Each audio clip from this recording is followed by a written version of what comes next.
देख रहे हैं सिटी इंडिया न्यूज चैनल हक की आवाज। पैराडाइज फंक्शन पैलेस महबूब नगर ఈరోజు గ్లోబల్ వార్మింగ్ అనేది గతంలో పుస్తకాల్లో చదువుకున్నాం. ఈ గ్లోబల్ వార్మింగ్ తోటి ఏదో నష్టం జరుగుతుందంటే అనుకున్నాం, కానీ అది మనకు ప్రతి సంవత్సరం కళ్ళ ముందు జరుగుతూ ఉంది. మొన్ననే మహబూబ్ నగర్లో కుండపోత వర్షం పడ్డది, హైదరాబాద్లో పడ్డది. చెరువులు కుంటలు అన్నీ నిండిపోయి ఇళ్లలోకి నీళ్ళు వచ్చి వరద వచ్చి రోడ్లు దిగిపోయి బయట మిగతా జిల్లాల్లో ఖమ్మంలో, వరంగల్లో, సూర్యాపేటలో ప్రజాజీవనం అతలాకుతలమైంది. దీనికి అంతటికీ కారణం, ప్రధానమైన కారణం ఒకటి ఏంటంటే చెట్లు లేకపోవడం. చెట్లను విపరీతంగా అటవీ సంపద క్షీణించిపోవడం, అడవుల విస్తీర్ణత తగ్గడం. అందుకే ఈరోజు మీ పైన గురుతరమైన బాధ్యత ఉంది. మన అడవులను రక్షించుకోవాలి, అడవులలో ఉన్న వన్యప్రాణులను రక్షించుకోవాలి.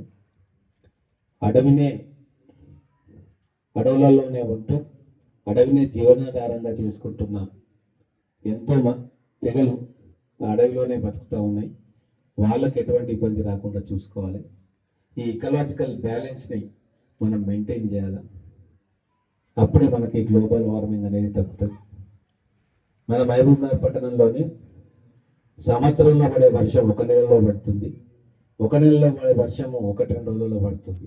అందుకే మొత్తం కూడా ఇళ్లలోకి రావడం, చెరువులు కుంటలు నిండడం, నీళ్లు వరదలాగా పాడడం ఇదంతా జరుగుతుంది. కాబట్టి మీ మీద గురుతరమైన బాధ్యత పెరిగింది.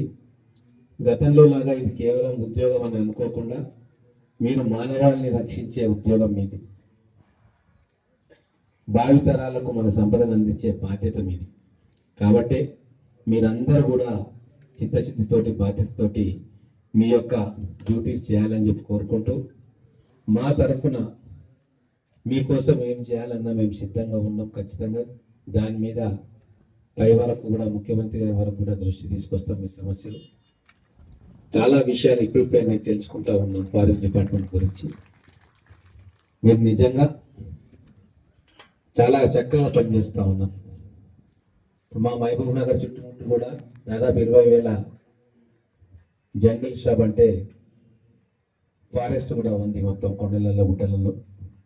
మీరు కష్టమైన పరిస్థితుల్లో పనిచేస్తూ ఉన్నారు.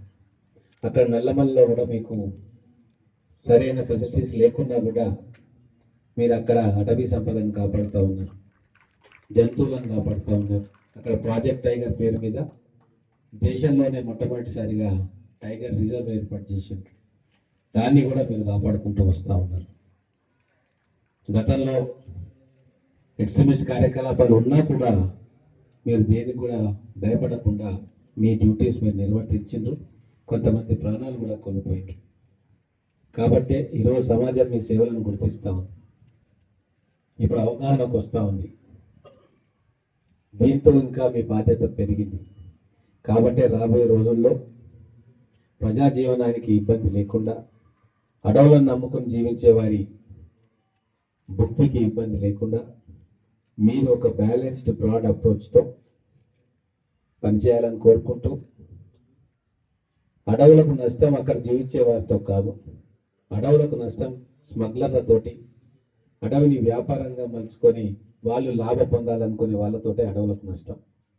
వాళ్ళతోటి మీరు చాలా గట్టిగా, కఠినంగా ఉండాల్సిన అవసరం ఉంది. ఎటువంటి లోపాయకారి ఒప్పందాలు, లాలూచి లేకుండా గతానికి భిన్నంగా మీరందరూ కూడా మళ్ళీ ఒకసారి పునరంకితం కావాల్సిన సమయం వచ్చింది. ప్రభుత్వాలు కూడా మీ రక్షణకు సిద్ధంగా ఉన్నాయి, మీ బాగు కోసం ఆలోచన చేయడానికి సిద్ధంగా ఉన్నాయి. కాబట్టి రెట్టించిన ఉత్సాహంతో మీరు మళ్ళీ ఒకసారి మీ బాధ్యతలకు పునరంకితం కావాలని చెప్పి మీ అందరినీ కూడా మనస్ఫూర్తిగా కోరుకుంటా ఉన్నా. ముఖ్యంగా ఈ స్పోర్ట్స్ మీట్లో మీరు మీ ప్రతిభా పాఠవాలను ప్రదర్శించి ఈ స్పోర్ట్స్ మీట్కే వన్యతీగలను ఆశిస్తూ మీరందరూ కూడా ఫిట్గా ఉండాల్సిన అవసరం ఉంది. మీరు ఫిట్నెస్ మీకు లేకుంటే మీరు చాలా ఇబ్బందులు కావస్తుంది. కొన్ని రోజు 10, 12, 13 కిలోమీటర్లు కూడా నడవాల్సిన అవసరం ఉంటుంది కింది స్థాయి సిబ్బందికి. అలాగే పై ఆఫీసర్లు కూడా మీరు ఫిట్నెస్ మెయింటైన్ చేయాలి. ఏమనుకోవద్దు, కొంతమందిని చూస్తా ఉన్నా అంత ఫిట్గా లేరనిపిస్తూ ఉంది. దయచేసి మీరందరూ కూడా దాని మీద దృష్టి పెట్టాలా. 100% మీరు ఫిట్గా ఉంటేనే చూడడానికి బాగుంటుంది, మీకు కూడా మంచిగా ఎనర్జెటిక్గా మళ్ళీ ఇంకా గట్టిగా పనిచేయగలుగుతారు. మీ అందరికీ బెస్ట్ ఆఫ్ లక్ తెలియజేసుకుంటూ ఈ స్పోర్ట్స్ మీట్ని మా డిఎఫ్ఓ గారి ఆధ్వర్యంలో చక్కగా జరుగుతుంది, దాంట్లో ఏం అనుమానం లేదు. మళ్ళీ ఇంకేదైనా సందర్భంలో మిమ్మల్ని కలుసుకునే అవకాశం మాకు వస్తుంది. మళ్ళీ ఒకసారి మిమ్మల్ని కలుసుకుంటాం. నాకు ఈ అవకాశం ఇచ్చినందుకు ధన్యవాదాలు.